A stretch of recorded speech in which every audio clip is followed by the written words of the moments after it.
तुम्ही जर weight loss करत असाल तर हा व्हिडिओ तुमच्यासाठी. ज्यावेळेस आपण वेट लॉसला सुरुवात करतो, सुरुवातीला आहे ना वेट लॉस चांगलं होतं. म्हणजे आपल्याला कळतं की आकड्यांमध्ये कळतं की मला ह्या महिन्यात इतकं झालं, ह्या आठवड्यात इतकं झालं, ह्या महिन्यात माझं 3 किलो 4 किलो 5 किलो झालं, 6 किलो झालं.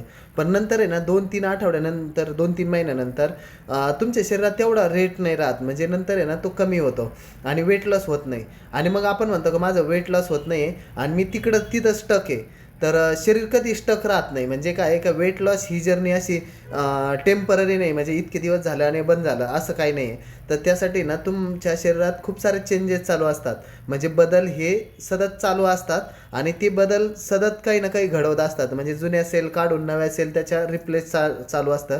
रिप्लेसमेंट जेवढं चांगलं चालेल तेवढा तुमचा बॉडी चेंज होत असते आणि बॉडी बदलण्यासाठी वेळ लागत असतो. त्यासाठी ना काही काळ वजन स्टक पण राहू शकतं. तर वजन स्टक राहत आहे म्हणजे काय,